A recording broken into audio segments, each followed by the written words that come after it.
Let me start my recording again.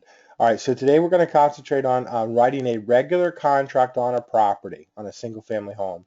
So whenever you're wanting to write an offer on a property, you want to look that property up in the MLS, and you want to start your offer process right from the MLS. I mean, if you're looking for the most simplest way to do it. You can always fill out a contract by hand at the property if you have a blank contract. So there's nothing wrong with that. That is the way it's been done for many, many, many years. But if you want to write the contract and type it up and then present it to your client electronically to sign, this would be the process versus handwriting it. Okay, we're going to hand.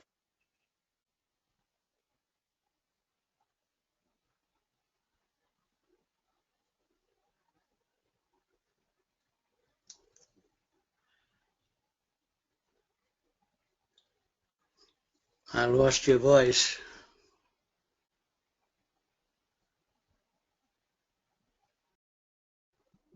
Yeah, we can't hear you, Kano. All right, can give me 1 second.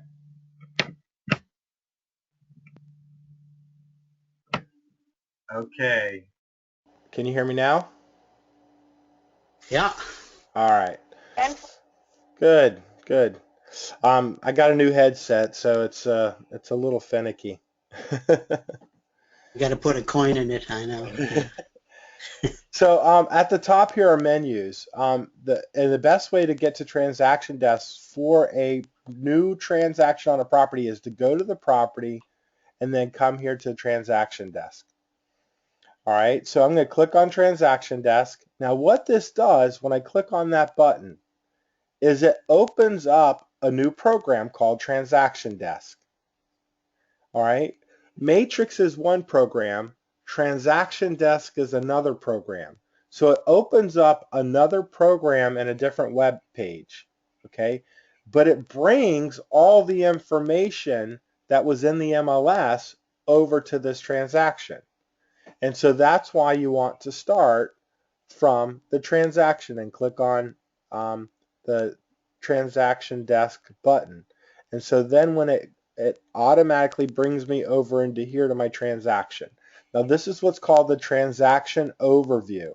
Those of you that are new to the system, you can play around and do the 1, 2, 3, and it'll just step you through each step of the process. I'm going to teach you how to do it fast and through the overview without going through the step-by-step process. So you'll notice in this section of transaction desk, this is the transaction information. Here's the property address, the listing price, the day it was listed, and just some basic information that they pulled in. This document section is for when I upload documents. All right, so let's say there was a disclosure in the MLS and I need to upload that and get that signed. This is the area that I upload documents. This is the area that I use the forms that are in the system to write the contract. So this section is for my new contract forms.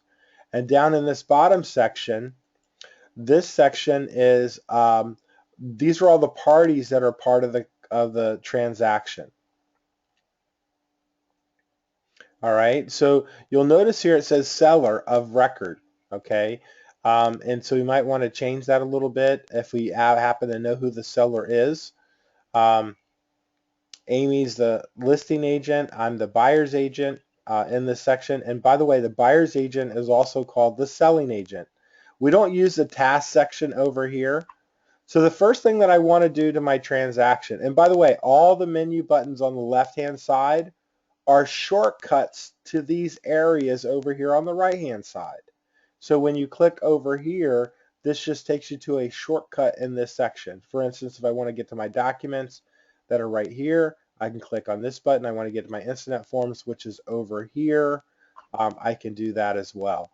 All right. So the first thing we want to do is add a buyer to our transaction. So we want to click on the edit button here, and it'll say, I would like to, and it says add a new transaction contact. Yes, that's what I want to do. So I click on the little button. Well, what kind of contact am I adding? I'm adding a buyer. And we're just going to go with Tim Keller today. And Tim's email happens to be very similar to mine. All right. So I got my contact in here, and the minimum things I need if I'm going to do electronic signature is I have to have their email address. Okay.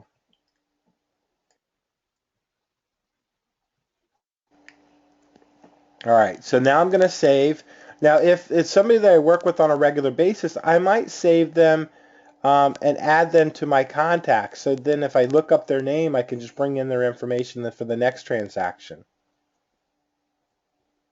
So now you'll see that Tim Keller's name is down here and he's the buyer. We have the seller of record.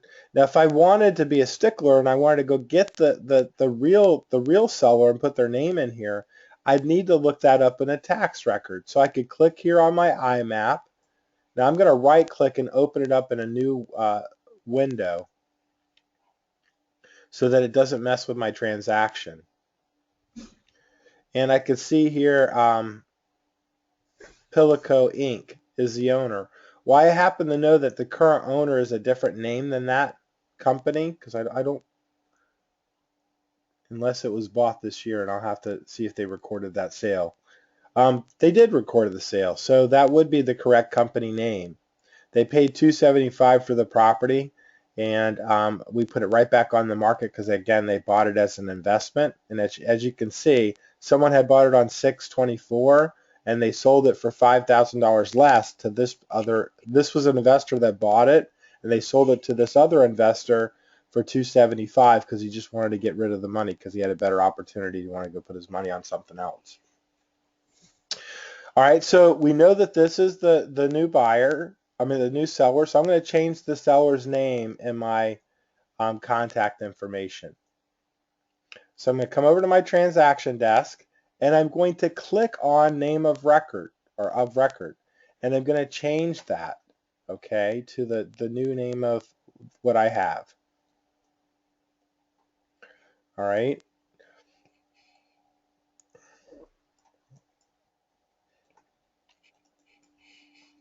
So it's a corporation that owns the property. I'm not going to do an electronic signature to them because, again, I represent the buyer. I don't really know the seller's information. In this case, it happens to be in our own company, but again, I'm assuming that I wouldn't normally know. All right, so now I'm going to click on my transaction overview again and go back to my transaction overview. Now, real quick, if you ever get into your transaction desk and you don't see the word Pro up here at the top, and your system looks more like this, it's because you're in the light version. All right, and light is a blue, and Pro is an orange. I like to work in Pro, so if I click on Pro, you can see it looks much different. Now, because we had started the transaction, and if I want to get back to it, I come here to work with existing transaction. All right. And you can see here, these are my different transactions that I have. Here's the one that I was currently working on, and now we're back into the system exactly where we left off. All right, so if you ever find yourself in your transaction desk a little lost, you can always click on your home button, come here to your existing transactions, and then come back to your transaction this way. Okay. So the first thing I would do is look in the MLS and see if there's any supplements. And the supplement button is normally right here. There are no supplements with this particular property. But I do know that the property is in a deed restricted community. There's an HOA and some HOA fees. They're paid quarterly. So I have the tax record here. All right. So I'm able to figure out what the name of the HOA potentially could be. I think it's Willowbrook Homeowners Association because that's the name of the subdivision. So that's what I'm going to use for the HOA. So now I'm ready to go get forms. There's two ways I can go get forms. I can click on my edit button here. And by the way, when you click on the edit button, it just brings you to just a menu for that one section. So I'm in this one section called Instanet Forms. I can click right here and add a form, and this brings me over to this section where this is what I call our filing cabinet of where all our papers are. Okay, and I'm going to show you, so that's one way you can get to it. I'm going to come back to the transaction overview. Another way I can get to it is just click on the Add Form button. And this is a little more direct. It doesn't take you to that selection menu first. It takes you directly to the file folders. So I open up the individual form folders, and then I have a flurry of other forms. But I want you to notice down here at the very bottom, there are two folders for the most part. Down here at the very bottom, you got the FAR and you got the FAR bar. So these are where the two, when you're working with buyers, this is where the two purchase contracts are. If you're working with a listing, this is where the listing contracts are. Everything in the middle doesn't really apply. So you can kind of just stay out of those folders unless you need something specific. But mainly we work right here in the FAR bar when writing contracts. When we're working in listings, we work up here. If we need a form from the MLS, it's right here under My Florida. Okay? So for today's purposes, we're going to go to the FAR bar. And we're going to do a regular contract, not an as-is, but a regular contract. And the regular contract is down here at the bottom under residential purchase contract. Now, I told you that we're in a homeowners association, and they didn't provide us with the homeowners association form. So if I scroll up, I can look for the HOA form in here. Here's the homeowners association disclosure rider. I hold down, if you look right here, it says press and hold the control key. If I hold my control key, I can now select the homeowners association rider. And you know what? I have a really concerned buyer. They're scared of insurance here in Florida. So I'm going to make their contract contingent on getting insurance as well. All right, so I'm adding the insurance rider. Now, because I held the control button, I have three things highlighted. If I scroll down here to the bottom, I just hit my add selected forms. And then you'll notice right here it says forms have been imported. Well, that's great. Now I can go in and edit each individual forms from this page, but before I do that, do you see this button down here at the bottom? It says auto populate forms. If I click on that button, it takes all the information that I had already put in, like the buyer's name, if I had added the seller's name, and my name, it puts all that information into the forms automatically. So now it says all forms are successfully updated. All right, so now when I go in to edit the form, I just click right here on edit the form, and the information I had already pre-typed in is in there. So I have a really nice shortcut of having to type a bunch of stuff. Okay. Any questions so far? All right. So now I'm going to go through the contract here. And one thing that I can do is I can use the tab button. All right. And the tab is going to take me to the very next available open space to write things into the contract. So when I was a new agent, I was using the tab button so that I wouldn't miss any fields. Now that I'm a little more experienced, I kind of use my mouse to scroll to the fields that I need to. There's no pool in this property, and it already asks for the range, oven, refrigerator, dishwasher. I don't know if there's a washer and dryer, but I'm going to go ahead and put it in here just in case. So you'll notice that there's no washer and dryer up there because a lot of people, that's a negotiated item. All right, so I added my washer and dryer. I hit my tab. This section of the contract is for things that don't convey. All right, I'm looking here at the property. They're asking $349. I'm going to offer them $340. So we're going to offer them $340 on the property. All right, our initial deposit. A lot of people like certain round numbers. I typically try to take at least 2% on my initial down payment. So 2% rounded up would be about $7,000. So I'm going to ask for about $7,000 as my deposit. Now I'm going to check the second box, which says that it's going to be made within 3 days after the effective date, because I want to negotiate my contract back and forth. and that might take a week or longer. And if I get an escrow check today, I have 2 business days to get it turned into a title company. Well, if I get the check today and we negotiate for 2 days and we still don't have a deal together, I'm going to want to hold on to that check because we don't have a deal together. Well, I can't. I have to turn that check in within 48 hours, whether I have a deal or not. So I'm going to use this part of the contract to say, listen, if we come to terms, I'll have the escrow check ready in 3 days. But if we don't come to terms, I don't have to collect an escrow check. And so that's the reason that I do that. I'm going to put TBA in here because we don't know who it's going to be. All right.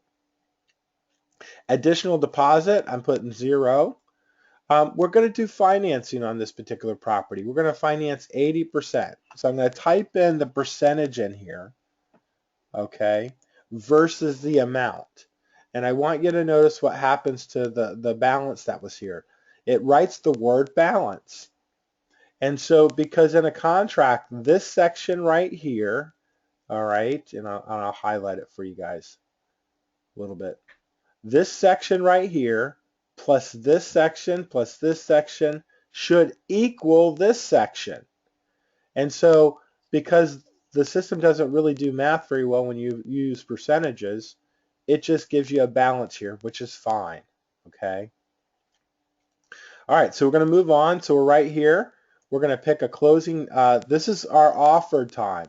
Like, when do we want to have the offer back? I typically give people 2 days to get me an offer back. So I'm going to give them till Friday. The next thing is our closing date. Well, we have financing involved. I'm going to go a minimum of 45 days because I have financing involved. So I'm going to probably look here all the way out to the end of February. All right, and as I tab through my contract, I can see something else pops up here. I just read it. If I leave it blank, it's 14 days. This section of the contract just talks about if there's winds, floods, you can't get homeowners insurance, everybody's willing to wait 14 days to close after everything clears out of the way and we can get things back to normal. My next section is to check this box if the property is subject to a lease or occupied after closing. All right, so if there's a lease in place, I would have to check that box and provide the lease. A lot of agents miss this section right here, section 7. 84 and 85. We're going to check the box may not be assigned, okay? A lot of times it gets left blank, but you really need to check the box that the contract cannot be assigned. Now I get down to the next section. It either has to be A, that they're paying cash, or B, that they're getting finance. It can't be blank. It's got to be one or the other. And we're getting finance, so we're going to do financing. We're doing a conventional type of loan. All right, we're going to apply we're going to have the loan commitment, okay? The loan commitment within 45 days. I'm good with that, so I'm just going to go ahead and go with 45 days. They're getting a fixed mortgage, and if I didn't know what kind of mortgage they're going to get, I could pick this one, fixed or adjustable. There's a lot of flexibility here. Not to exceed 4.5%. As prevalent. And if I left this blank, it's going to be based on their credit worthiness. All right. So I'm going to, they're getting a 30-year mortgage. Have they made application? Yes, they have. They've already filled out and talked with the lender. So I'm going to limit this down to 1 day to make my offer a little stronger. All right. So I hit my tab button and I come to my next tab.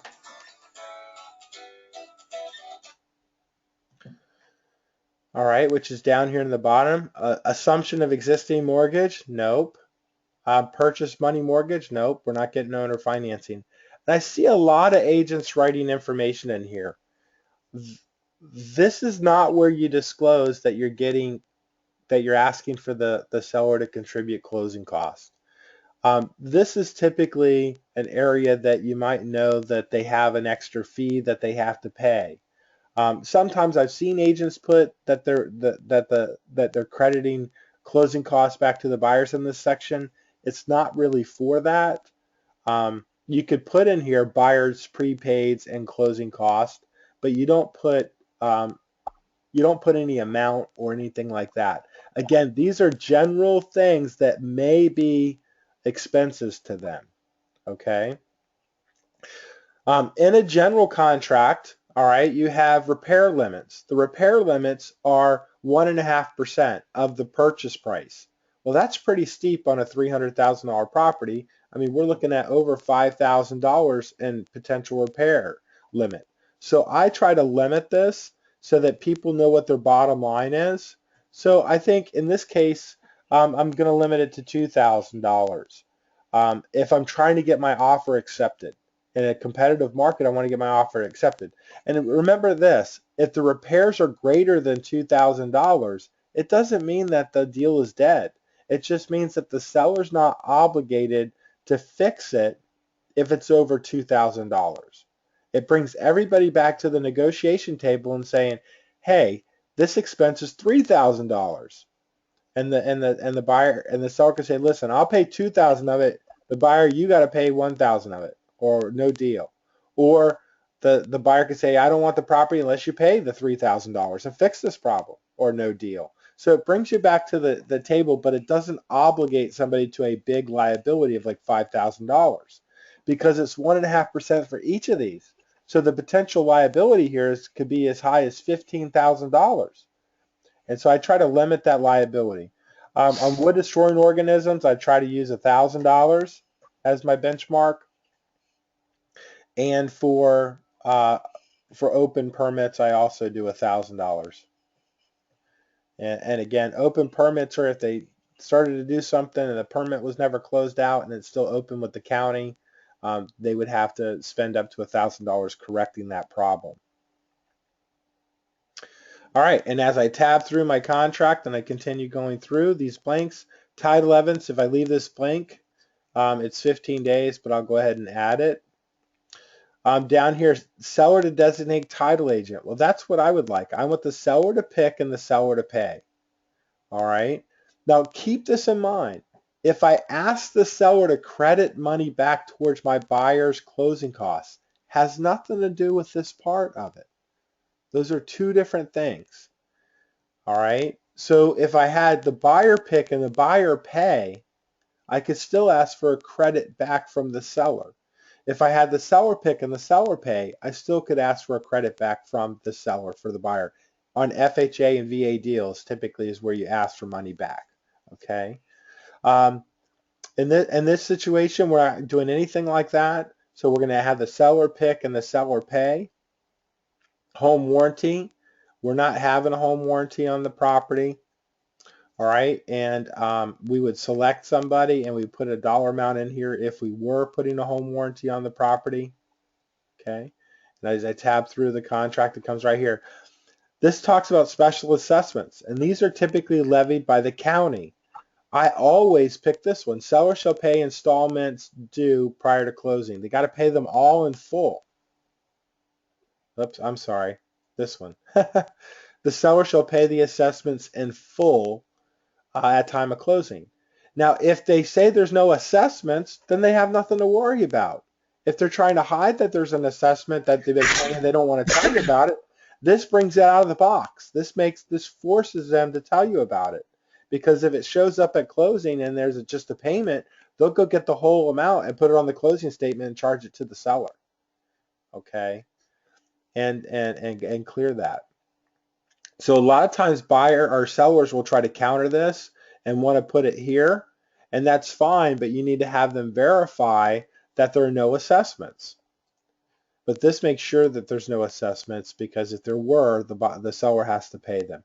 Then we get into our disclosure section of the property, which is, again, we're going to go in great depth over this on Thursday.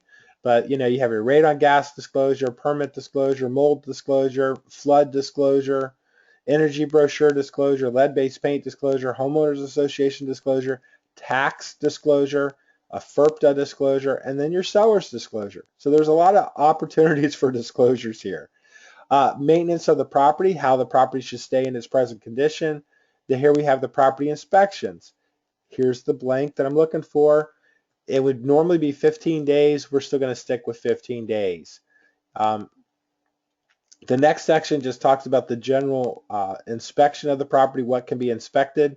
The next section is the wood destroying organisms. Then your walkthrough and inspection to make sure all the building permits were closed out. Your walkthrough inspection, any repairs that you wanted to review. This just talks about the escrow agent, that they're just part of the transaction holding the money. They're not really liable for anything other than holding the money. Professional advice. This is where we hold harmless disclosure for the real estate firm.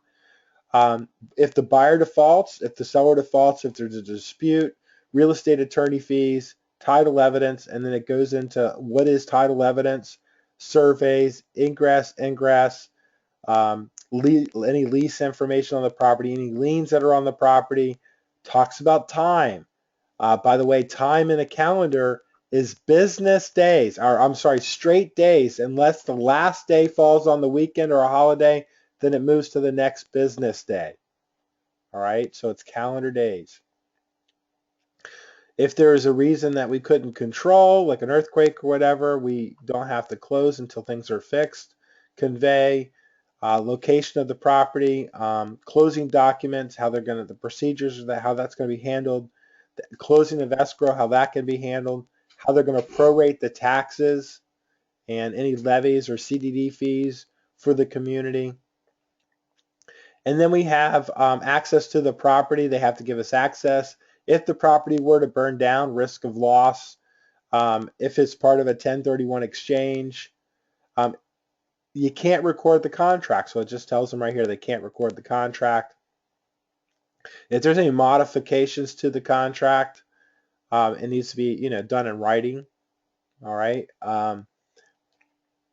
If people fail to comply with the contract, then they waive their rights for certain things. Talks about writers, collections of information and documents, and how that can be collected, and what does it mean, like who's the last person to get what. Loan commitment applicable by law venue, meaning where if there was a dispute where they might go. Foreign investment. Okay, this is the FERPTA, again, just reiterating what that's about. And then we come to our addendum boxes. And I told you that we have a homeowners association and that the buyer was concerned about flood insurance. So if I have a box here checked, I must have an addendum that goes with it. All right. And if I were asking for closing costs from the seller, this is the section I would write that in. I would put, seller,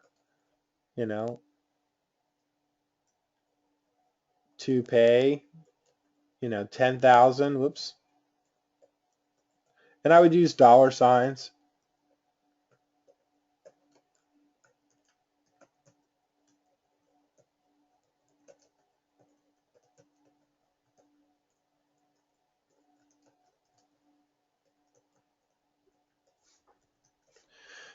All right, so that's all you would that's all you would need if you were going to have the seller pay closing cost. All right. So I'm going to take that out because our transaction doesn't require that today. And then we come to this section, which is the signature section. So I have Tim here, I have the seller here. I typically don't put in the buyer's information or the seller's information, even though I've heard several attorneys say, well, it's good so that everyone knows how to be notified. Well, I'm going to give the title company notification and the other agent needs to notify me. So I don't really supply that on my contract. All right, so in Transaction Desk, my transaction's done. The first thing I do is I save it. Okay, the first thing I do is I save it. Once I save it, then I can exit.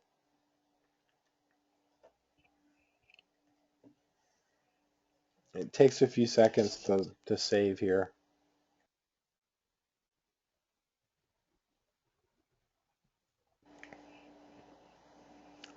Maybe even more than a few seconds to save.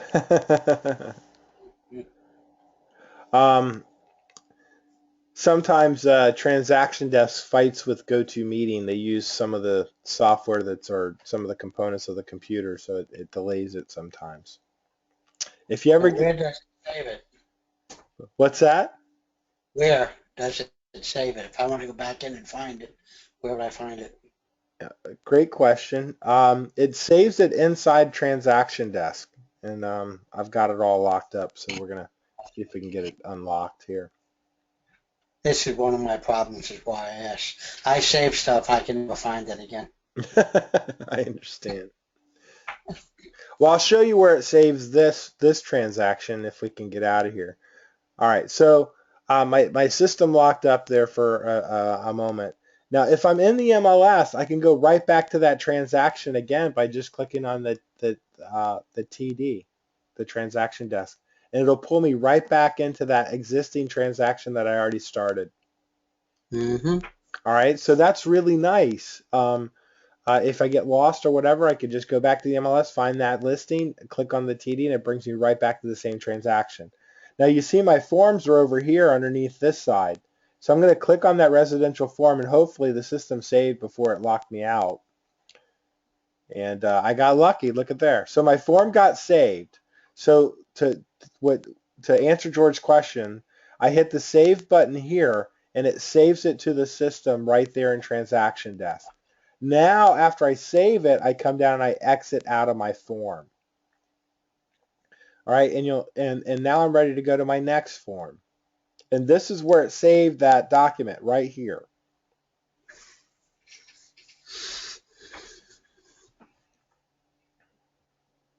All right, so this document is the homeowners association. So Willowbrook is the name of the community. All right, the association fee again. I have to look here at the MLS because I don't recall. So it's $675 quarterly. So I can just come in here and put 675. Well, maybe. There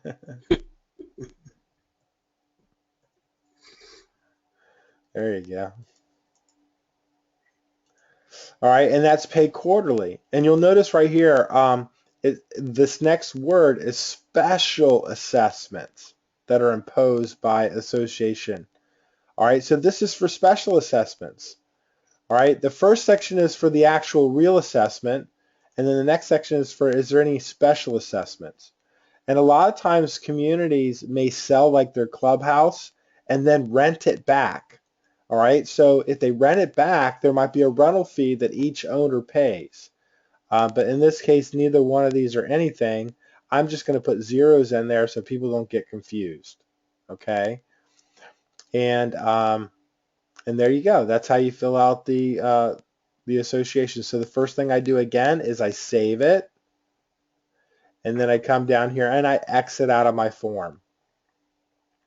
And the last addendum that I needed was this addendum right here. And that was for the homeowner's insurance because they were concerned about that. And so I'm going to go ahead and click this, and I'm not sure, I'll pick a date in which they're going to try to get that clarified. All right, and they don't want to pay more than, on a home this size, probably $3,000 a year. That might be a lot, but I would have to talk to a lender. I'm not up to speed on insurances on homes, but you as an agent should be. Okay, you should have an insurance agent that you could pick up the phone and say, listen, this property at such and such address, can you give me a ballpark of what insurance might be on it? And then they'll say, was it a rental, primary resident, is it a second home, vacation home? Once you clarify that, then they'll run some numbers for you and give you a ballpark preliminary idea of what the insurance cost would be. Okay. So we're not going to exceed $3,000. So if the insurance is under $3,000, we're good. That's the only thing I need on that form. So again, I just come down here and I hit save, and then I hit exit. Now, from here though, I can send this form. I can send it as an email. I can also print this form. Okay, I can save it as a PDF. So George, in your situation, and you might hit the save as a PDF button, and this is where you can save it down to a hard drive. Okay, so if I hit save as a PDF, it's going to ask me, okay, where do I want to save that? And now I'm downloading the document as a PDF. And that, if I were going to do that, then my client wouldn't use Authentisign, I would just be sending the document directly to the client, or I'm printing it out at my local printer and I'm getting them to physically sign the contract, or they have to print it out on their end and physically sign the contract. And then either email it back to me or scan it back to me or fax it back to me, however they want to get it back. All right. But for our purposes, we're going to use Authentisign to send out our contract. Now, for those of you that need for me or Michael to review the contract, okay? So when you're here in this page, if you just click on the edit button above the Instinet forms, it brings you to the primary page to deal with your Instinet forms. And it says, I would like to. If you check this box, it says, I would like to email selected forms. I can select all my forms, and then I can now hit the send email. It takes all 3 of the forms, gets them ready to send as an attachment, and then I just type in, you know,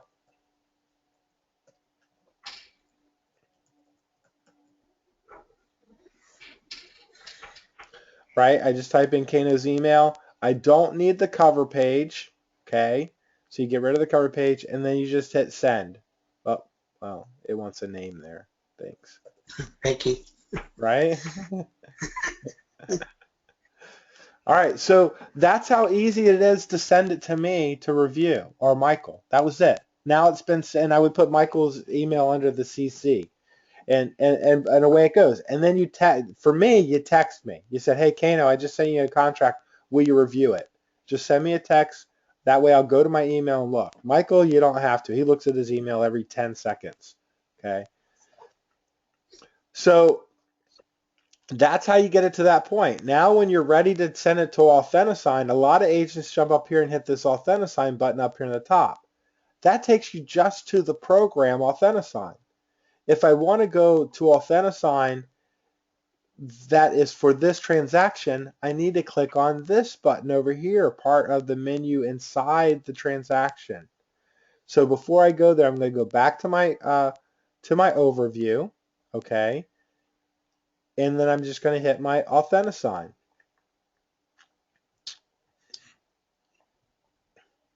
And here you go. You have Authentisign. And it typically just, now what is the instant, now what has really happened here is Transaction Desk is over here, has now sent the documents and sent you into a new program.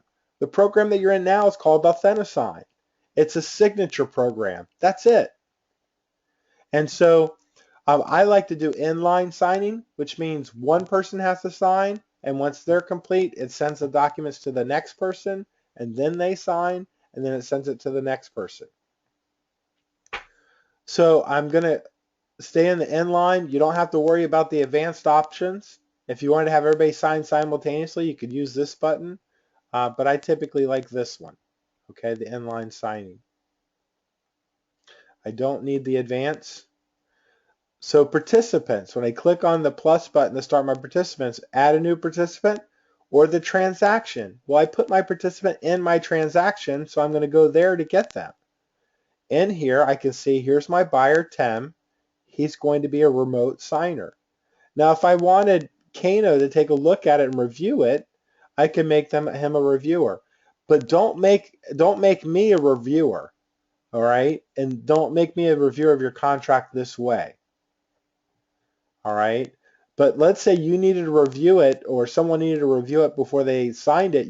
This is how you could let them review first and then send on to the next person to sign. But for our purposes today, we're just going to go to the remote signer. So now I've hit the add button, and now you see that Tim Keller is ready to go. All right. Now I can click on Tim and change things for him. And change any information that I might have about them. I could change his role. All right, so I'm just going to save that. My next section is to hit add documents. Now when I add documents, I can bring in documents from all over. I could bring them from the transaction that I was in, which is right here, forms and documents from my particular transaction, Or I can go right out to my hard drive and bring something in, or out to Google Drive or any place I needed to go grab a document to bring it in. But for our purposes today, we're going to use this one.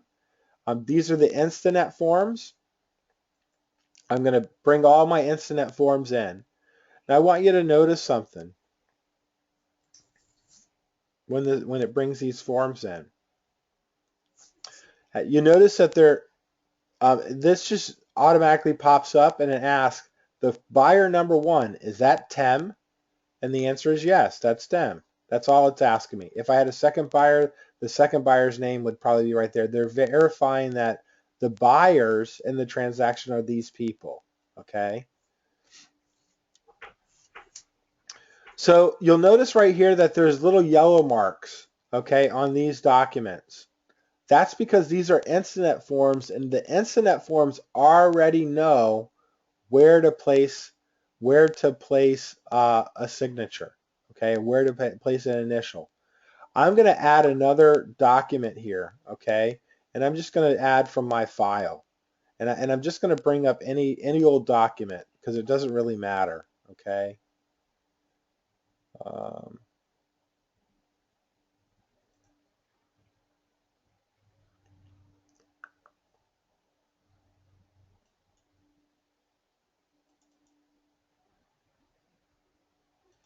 all right, let's just say we're going to have them sign off on some frequently asked questions, okay. And I'm bringing this document in because I wanted to show you, and this document is not really part of the transaction, but it'll work for the purposes of training today. You'll notice that this one doesn't have the yellow buttons. All right. So this, when we bring this into our next step, you'll notice that this one we have to manually do, and I'm going to show you how we manually do that. So our next thing is to design, and what it means by design, we need to place the boxes where the initials go and where the signatures go. So now it's taking all the pages and it's stacking them in order from the top to bottom. And you'll notice right up here that it has Tem's name. If I had multiple names here, I could click here and change between the two different people. I highly recommend that you go through the document with one person's name first and then the second person's name second. That way you don't miss any spaces. And how the system works is this a drag and drop. If it's a signature, I drag and drop my signature. If it's initial, I drag and drop my initial. If I need to do an X box, drag and drop an X box. If I need to print their name or print their initials, I can do that here. I can add a text box.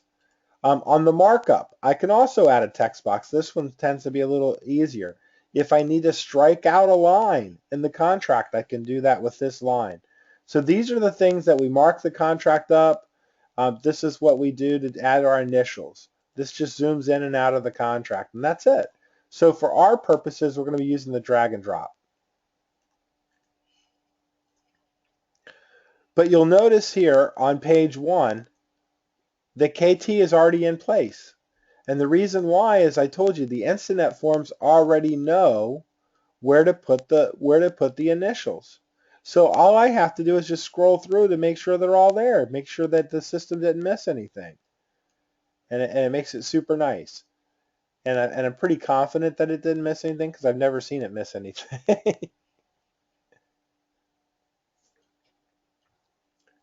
All right, so when I get down to my signature page, you'll see here's the signature. And let me just show you how the drag and drop works.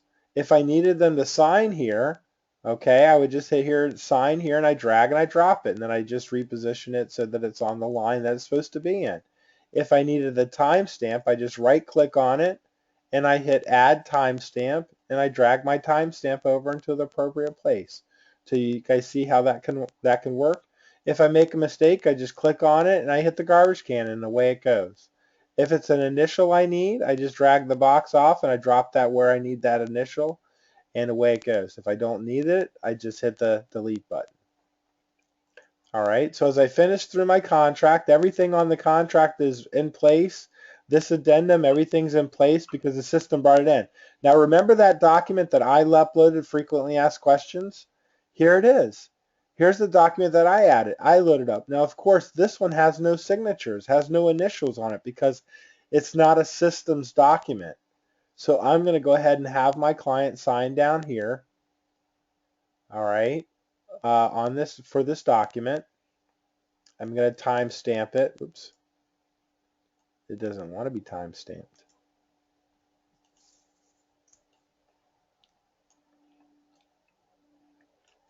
All right, so if there's an initial box or something for this particular page, I would put that there. Yeah, let's say, you know, I want them to initial over here on the document. So that's kind of how you would send it out to them. And that's it. Any questions before I go to show you how you actually sign it? Well, before we send this off, let's do this. Let's hit our next stage. And let's say, you know what, you're not ready to send this out. You're just not ready to send it to them just yet. So you hit the cancel button. You come here to transaction desk. And now you want to go back to that. Or I want to go back to my transaction. I click right here and I go back to my existing transaction. Here's my existing transaction, and here are my forms all right here. Now, if I want to go back over to Instinet Forms to the signature that I was working on, I click here and it brings me right here to this one. And you can see that I could just open this up and it's going to take me right through the whole process again. It'll show me all these are ready and it says, do you want to send out your invitation now? Okay, so again, I can hit cancel. Back to my transaction desk. I'm just showing you different ways that you can get to the system. Let's just say I'm here at my home screen and I want to go to Authentisign directly. I can click directly on Authentisign, okay, and now it's going to give me all of my signatures that I have out there, okay. If something's completed, this is what it looks like when it's completed. If it got sent out to somebody and they never signed it, this is what it looks like. If it hasn't been sent, this is what it looks like. So you just got to get familiar. So I can actually come into this signature transaction this way. I could bypass and I could just go find the signature that I had in Authentisign. So I'm going to go ahead and send out this invitation. So the invitation was sent successful. So many of you are like, well, what does it look like to the consumer? Okay. So let me show you what the consumer gets so that you understand. And I recommend that you do what I'm doing so that you see what it's like. And then you can help your customer navigate on the phone if that happens. Oops, I missed it.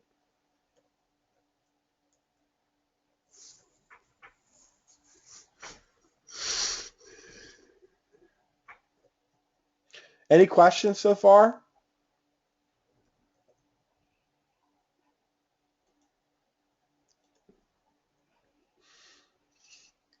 All right, so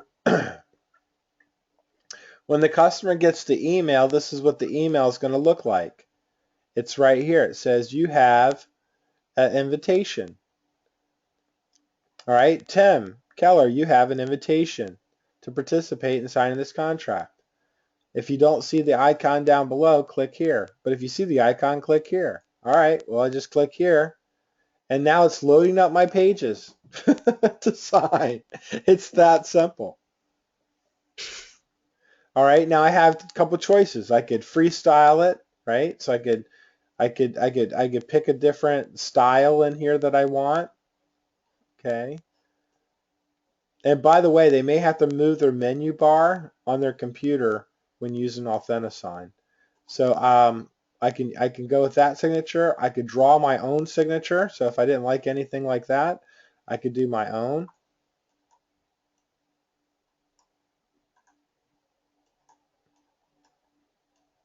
Which, as you can tell, I'm not very good with that. Right? Hey, Kano, So now you can can see. you do it? Can you do it from a cell phone, or they actually have to do it on the computer? No, you can do it from a cell phone, anywhere you can get your email. Because as soon as you click on that button, it just opens up this thing. Oh, good. So now, now that I've accepted the way that I want my signature to be, it brings me to my document, okay? And what's nice is it lets me review the document completely. Before I do anything, I can sit here and read the whole document. I can get very comfortable with the document. So it allows me to review the document. If I can't see it, I can even click on the zoom in button and I can, make it bigger if that's what I need.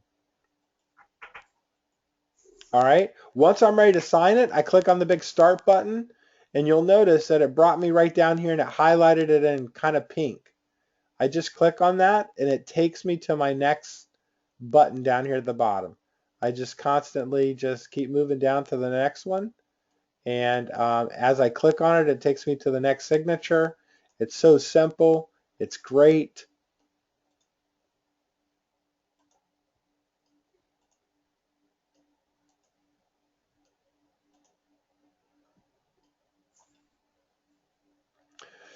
They use my crazy signature and everything.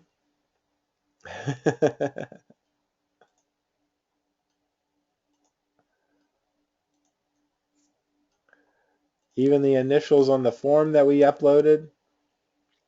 And then once I'm done, it tells me, okay, you've hit all 19 spaces up here. Now you're complete. All you have to do is hit the complete button. So I hit the complete button. Do I want to stay and review? Nope, I'm done. Hit my complete button. And it asks me if I want to set up an account. I don't have to set up an account. This is where the customers get a little confused. So like, what? I got to set up an account? If they put in a password, it would allow them to log back into the system. I tell them when this pops up, just click on no. No, thank you. And they're all set. They're all done. And so now this is sent. It has sent this back to the listing agent or to the agent. So let me show you what that looks like as an agent. So I click on my inbox. My customers now completed their AuthentiSign.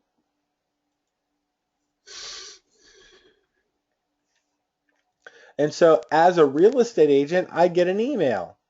And this is what my email looks like. It says, hey, Kano, this property, here's the information. It's been accepted.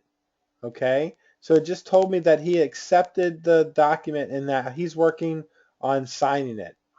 All right. And then once he signs it, the system still's got to catch up. It's not there yet.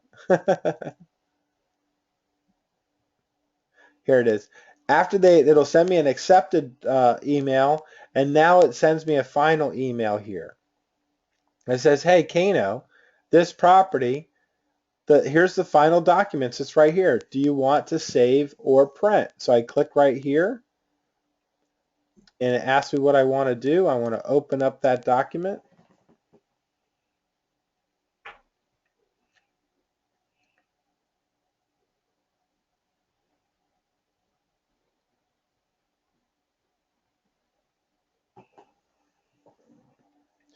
This may take a minute. I apologize.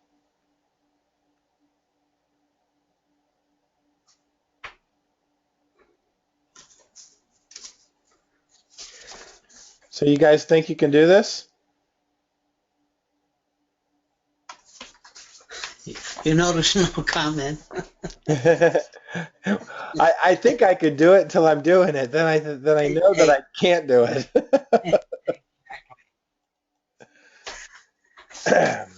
All right, looks like this is frozen up on me again real quick. So let me just click on my inbox.